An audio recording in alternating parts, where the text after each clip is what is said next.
मरीज़ हमारे पास शिफ्ट हुआ कि ये मुख्तलिफ़ हस्पतालों से होता हुआ हमारे हॉस्पिटल आया। बिल्कुल सूख के वो कांटा हुआ था। 55-60 साल का वो आदमी था, बहुत ही पतला दुबला, और हमारी ज़ुबान में यूजली हम कहते हैं बोन एंड स्किन, तो पानी की शदीद कमी और बुरा हाल। उम्र उसकी 55-60 साल थी। जो उसके साथ एक ही लड़की थी वो 20-25 साल की थी, और वो अपने आप को उसकी बीवी बताती थी। मेरे जूनियर डॉक्टर्स ने मुझे राउंड कराया तो उन्होंने कहा जी कि ये फ़लाँ वार्ड से शिफ्ट हुआ है, इसको 4 महीने से शदीद दस्त लगे हुए हैं, ये कुछ भी खाता है तो इसको डायरिया लग जाता है, और इसके सारे टेस्ट हो गए हैं, गैस्ट्रोस्कोपियाँ, एंडोस्कोपियाँ, बायोप्सी, हर चीज़, इससे कुछ नहीं आ रहा, तशख़ीस नहीं है। लेकिन अब इसकी हालत इतनी बिगड़ गई है कि ये आईसीयू में शिफ्ट हो गया है, वेंटिलेशन के लिए हुआ है, और इसको कोई दवाई काम नहीं कर रही है। बल्कि मेरे एक जूनियर ने मुझे कहा कि जिस वार्ड से शिफ्ट हुआ है वहाँ की सीनियर डॉक्टर एक हैं, उन्होंने तंजन कहा है कि डॉक्टर साहब ने कहो इनू सूरत रमान सुनाना, तो ना तो टेस्टों में कुछ आ रहा है और ना कुछ आ रहा है। 4 माह से ऐसे है। तो जो हिस्ट्री होती है, हम जो डॉक्टर्स कॉमन चीज़ें होती हैं वो सारे पूछते हैं। तो बच्चों ने मुझे बताया, जूनियर डॉक्टर्स ने, कि ना शुगर है, ना ये नहीं, वो नहीं, फ़लानी। मैंने इन्हें कहा कि इसका एड्स का टेस्ट करा लें। तो बच्चों ने कहा कि जी पिछले साल इसका एड्स का टेस्ट मेयो हॉस्पिटल में हुआ था, तब भी इसको इसी तरह डायरिया लगा था और वो नेगेटिव है, और लेकिन पिछले साल फिर ये डायरिया ठीक हो गया था 2-3-4 माह के बाद, फिर ये बहुत बेहतर हालत में हो गया था, लेकिन अब फिर इसको 4 माह से ये है और अब इसकी ये हालत हो गई। अब ये बेहोश था वो, खैर वेंटिलेटर पे चला गया, लेकिन मैंने फिर भी उसका एड्स का टेस्ट भेज दिया कि ये भेजो उसकी बीवी का।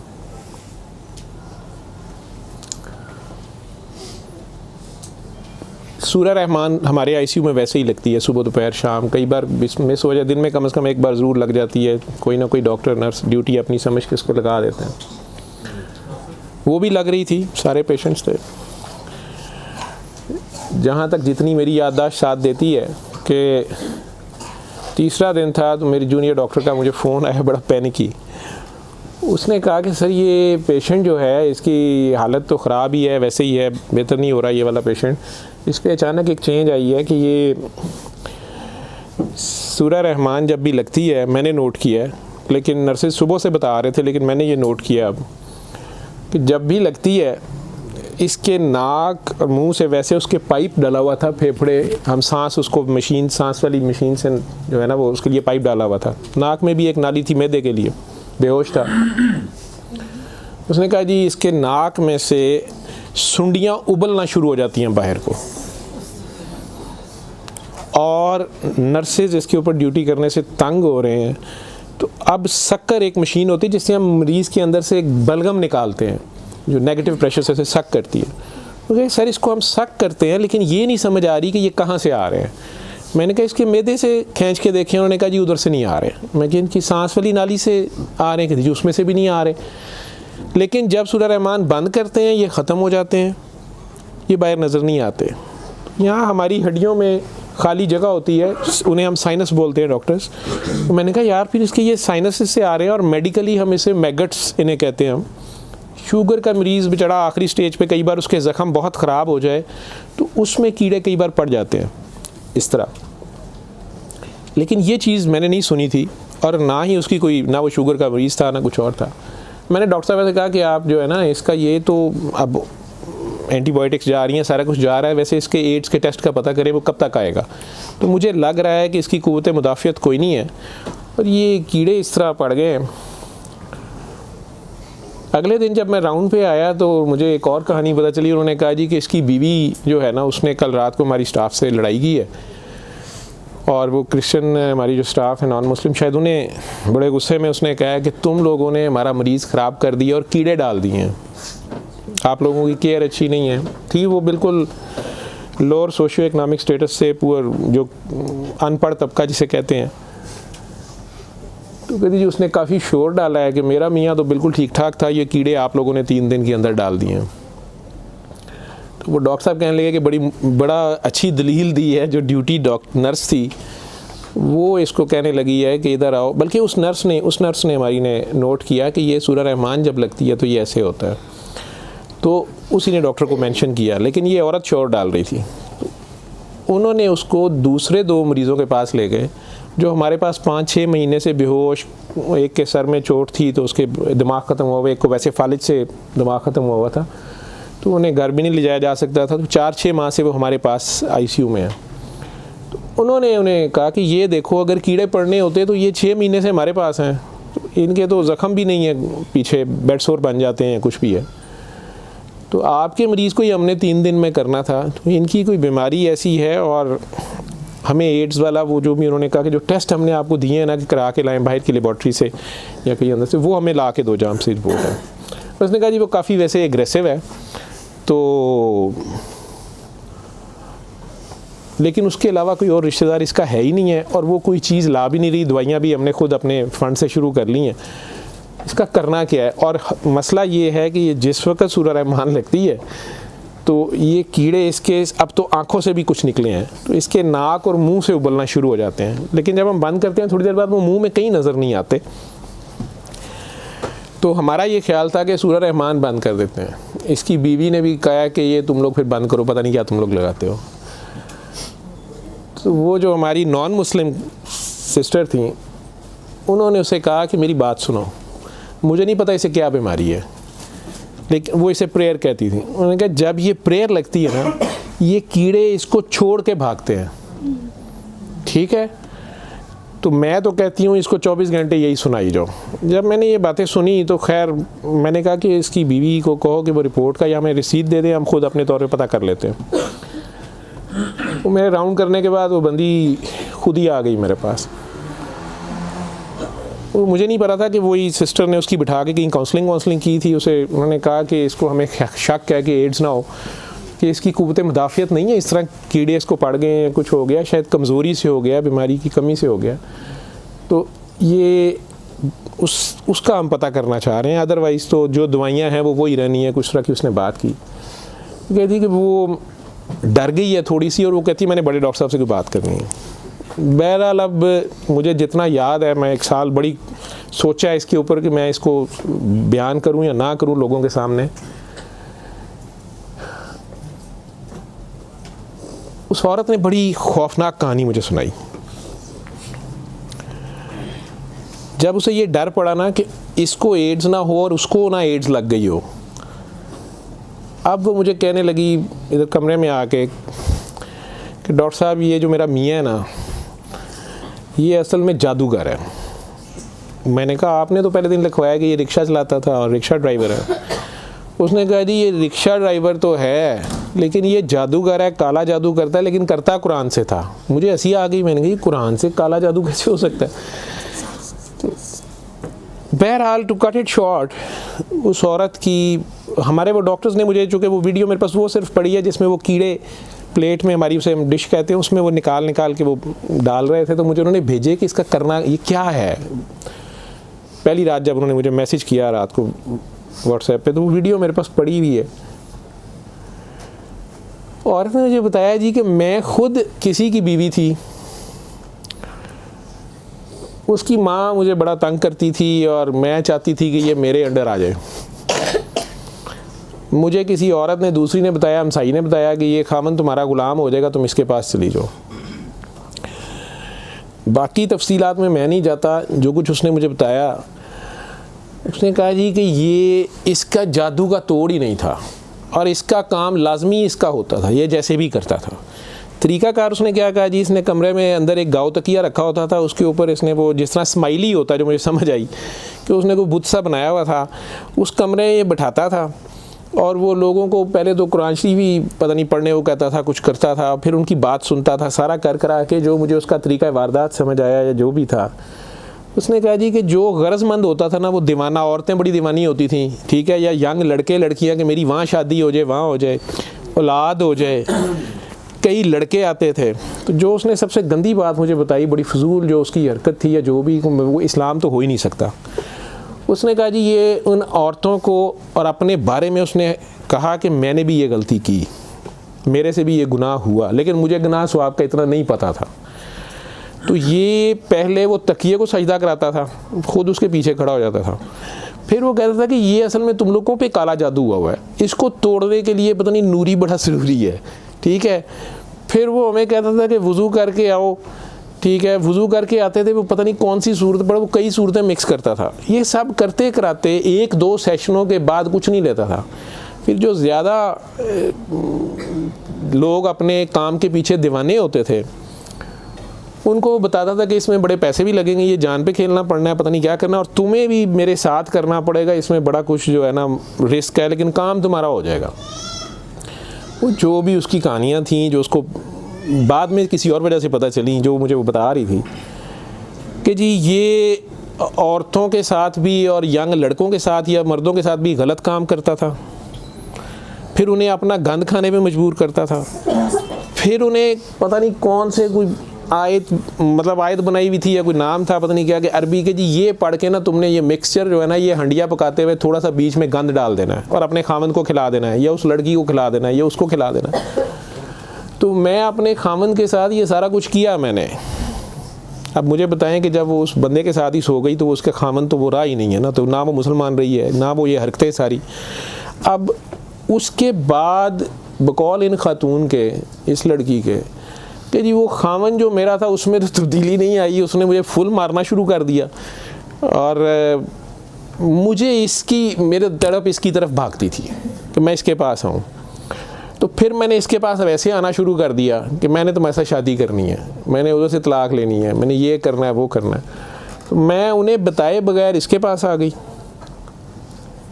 इसके साथ मैं 6 माह रही। इसने कहा कि फिर ऐसे ही रहना पड़ेगा, और इस सारे काम में मैं शामिल हुई। तो इसने वैसे मुझे कहा कि निकाह हो गया है हमारा, कुरान शरीफ पे इसने निकाह किया। उसने कहा हम दोनों की रजामंदी निकाह है, वो पीछे से तलाक लेके नहीं आई, ठीक है। उसके बाद इसको ये डायरिया लग गया। डायरिया लगने के बाद ये कहती है कि जी मेयो अस्पताल में जब हम थे 4 महीने हमें हो गए और बुरा हाल था इसका पिछले साल। तो ये एक दिन मुझे कहने लगा कि मैं कहता हूँ कि मैं अल्लाह से तौबा कर लूँ, अल्लाह मेरी जान बख्शी कर दे, तो मैं तौबा करूँ और मैं ना अब रिक्शा ही चला के उसमें जितनी रोटी रोज़ी होगी तू मेरे साथ गुजारा कर लेगी, और तू भी वापस चली जा अपने खामन के पास, ठीक है। और उधर से जाके तलाक ले ना ले, और ये निकाह नहीं है, और जो भी उसने कहा कि जी हमने तौबा कर ली बकौल उसके, जो उसकी समझ थी। ये कहती है जी मैं वापस गई, मेरे खामन ने फिर मुझे मारा। उसने कहा मैं तुम्हें तलाक दे चुका हूँ, तुम मेरी तरफ से फारिग हो, तुम कहाँ से आई हो, ये आई हो, इतनी देर बाद आई, जो भी आई हो। खैर मैं फिर वापस इसके पास आई। तो ये कहती है कि जी वो मैं कोई 48 घंटे बाद, शायद 2 दिन बाद वापस आई है। तो कोई मेयो अस्पताल थी, डॉक्टर बड़े हैरान सन, ये पेट से ठीक हो गया सी, यदि टट्टियाँ रुक गई सन। उन्होंने क्या दवाई फलानी माफक आ गई है, फलानी माफक आ गई है। तो ये अपने पैरों पे खड़ा हो गया। अगले कोई 10-12 दिनों में उन्होंने छुट्टी दे दी। फिर ये मुझे मस्जिद एक में लेके गया, वहाँ हमने निकाह किया, ठीक है। निकाह किया, ये रिक्शा चलाना शुरू हो गया। तो डॉक्टर साहब 6 महीने इन्हें बड़ी मेहनत की थी, रिक्शा भी चलाया, मैं भी कदे सुखी गिली खांदे सा चंगा भला सी। पर डॉक्टर साहब दुनिया बड़ी जालम है, यदी शोहरत सी दुनिया पिछे पैंदी सी, कहना सी मैं काम छड़ छड़िया है। डॉक्टर साहब हूँ फिर एक बच्ची आई, तो बड़ी सोहनी सी, वो बड़ी रोंदी सी, ਉਹਦਾ पता नहीं की मसला सी। डॉक्टर साहब ने ਉਹਦੇ ਨਾਲ फिर वही काम शुरू कर लिया। इन्हें फिर वही काम शुरू किया है। मैं ਇਹਨੂੰ पहले कहती रही हाँ, लेकिन डॉक्टर साहब ਇਹਦੇ 'ਚ पैसे बड़े आते सन। ਉਹਦੇ बाद हूँ 4 महीने तो ये इसकी ये हालत है, और अब ये बेहोश है। अब मैं अल्लाह से तौबा करना चाहती हूँ, अल्लाह मुझे माफ़ कर दे, तो मुझे तो समझ नहीं थी, तो मुझे माफ़ी ले दें, और इसका अब क्या बनेगा और क्या नहीं बनेगा। मैंने ये काफ़ी बीच में से सेंसर करके आप लोगों को सारी बात सुनाई है। और मुझे कहती है जो कीड़े इसके अंदर से निकलते हैं ये क्यों आ रहे हैं, ये कहाँ से आ रहे हैं। मैं कि बीबी ये, मैंने उसे साइनसेस वगैरह समझाया। मैं कि ये इसके बहुत ज़्यादा खून की कमी है, इसके अंदर जरासीम पड़ गए हैं, जो भी। मैं डॉक्टरी तो मैं उसे और क्या मैं उसे कहता।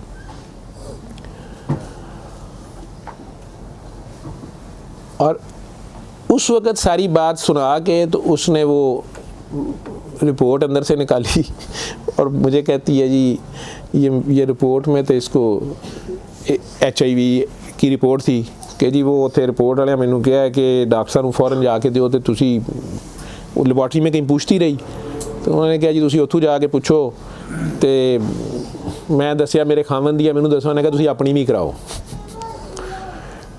तो डॉक्टर साहब ये रात दी मेरे कोल है तो मैं मैनू तो नहीं बीमारी होएगी, मैं सूरत रहमान सुन ला। मैंने कहा जी आप भी सुने, 7 दिन सुने, मैं आपको क्या कह सकता हूँ।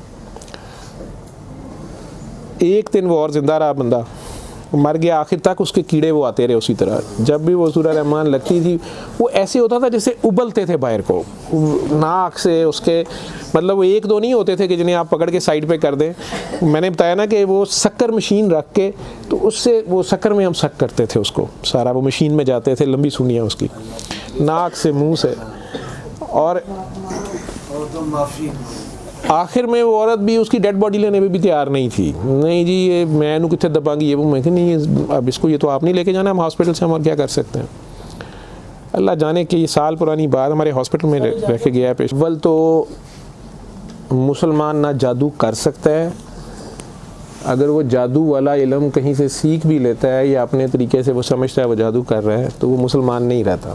एक चीज़, कुरान को ही लोग मिसयूज़ करते हैं, नापाक हालत में गलत तरीके से बड़ा कुछ करते हैं और कई बार हम नासमझी में भी अपना खसारा बढ़ाते हैं, हमें समझ नहीं होती और हम कुछ चीज़ें करते हैं। कुरान खुद कह रहा है कि इससे मोमिन के लिए शिफा और रहमत है और जालिम इसी में से अपने लिए खसारा बढ़ाते हैं। अपनी जान पे जुल्म करना भी जुल्म ही होता है। तो अव्वल तो मुसलमान जादू ना कर सकता है ना किसी दूसरे पे करवाता है, अगर दूसरे पे भी करवाता वो मुसलमान नहीं रहता।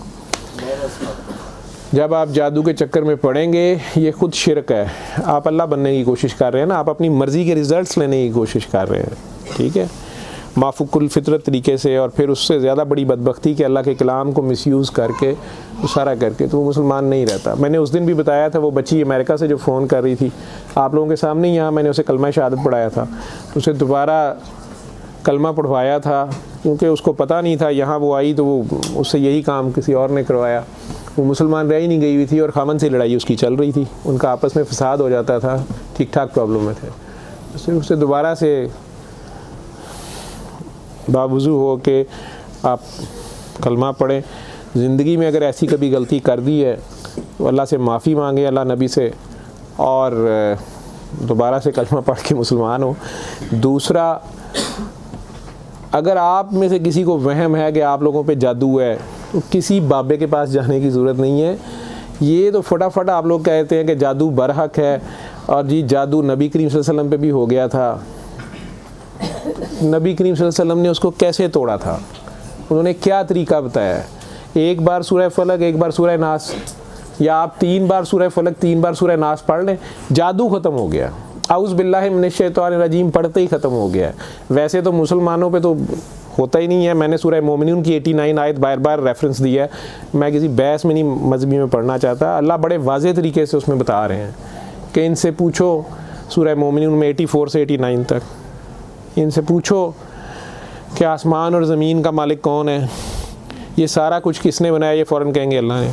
इनसे पूछो तुम्हारी ज़िंदगी और मौत का हर चीज़ कौन फनी, कहेंगे अल्लाह में। फिर इनसे पूछो फिर तुम कहाँ से जादू कर दिए जाते हो, जब हर चीज़ का मालिक वो है तो फिर ये जादू तुम लोगों पे कहाँ से हो जाता है? ये हमारी अपनी सोच में होता है। 99% लोग तो साइकी के मरीज़ बने होते हैं और ये असल में आपस की नफ़रत होती है हमारी आपस की नफ़रत, हसद, कीने, बुग़्ज़, लालच, हवस, ये जो हमारी सोच की लहरें हैं ये ज़रूर एक दूसरे को डिस्टर्ब करती हैं। ये नज़र लग जाती है, माँ की नज़र अपने बच्चे को लग जाती है, प्यार से ही देख ले, उसको ज़्यादा एनर्जी चले गई, बीच में माशाल्लाह नहीं कहा, फोकस अल्लाह से हटा, बच्चे पे गया आपका। तो अल्लाह के रेफरेंस से उस बच्चे को देखें कि माशाल्लाह मेरा बेटा कितना प्यारा, तो फिर नज़र नहीं लगती है। ये बातें आपको समझाई गई हैं कि फोकस आपका अल्लाह रहे। नाउज़ बिल्ला, नाउज़ बिल्ला, नाउज़ बिल्ला, कई बच्चे मेरे साथ ज़्यादा प्यार से जब ज़्यादा चलते हैं, आप अल्लाह हैं, नाउज़ बिल्ला मैं अल्लाह कैसे हो सकता हूँ? फिर उन्हें मैं कहता हूँ कि बेटा ये कुफ्रिया कलमा है, किसी बात से कोई बंदा मुद्दतों से फंसा होता है, उसमें से निकलता है, कई बहुत बड़ी बात कर देते हैं। होश के लोग नहीं होते हैं, जब तक होश में नहीं होते हैं तो उस वक्त तक तो उन पर हद नहीं लगती, लेकिन जब होश आ गई है उसके बाद ये बात कुफ्र में आती है। और अल्लाह ये बर्दाश्त नहीं करता। आप नासमझी में भी कर रहे हो, बच्चा नासमझी में भी उल्टी सीधी हरकतें कर रहा हो तो माँ तो कान पकड़ लेती है, उसने भी उसे सिखाना तो होता है, उसे साबित तो कराएगा, पहचान तो करा के छोड़ेगा अल्लाह कौन है, अल्लाह कहाँ है। ठीक है, आयतुल कुर्सी का मतलब है कुर्सी की निशानी, कुर्सी का इशारा। ठीक, जब आप खौफ की हालत में हैं तो वो पढ़ लें, या आपको लगता है कि हमें कोई मसला ना हो तो पढ़ लें। तो उसका मतलब ये नहीं है कि वो आयतुल कुर्सी के लफ्ज़ या आयतुल कुर्सी के वो आपकी हिफाजत करते हैं। उसका मतलब क्या है, अरब्स को तो पता चलता था पढ़ते हुए कि वो क्या कह रहे हैं, तो वो सारी अल्लाह की हम्द और अल्लाह की शानें बयान हो रही हैं। तो कुर्सी की बात तो हो रही है कि कुर्सी ज़मीनों आसमान पे हर तरफ वो है, तो असल में तो कुर्सी वाले की बात हो रही है। तो जो कुछ करना है कुर्सी वाले ने करना है। तो अगर कुर्सी वाले से आपका ध्यान हट गया, ठीक है, तो आप कुर्सी की पूजा शुरू हो गए, तब भी फंस गए आप।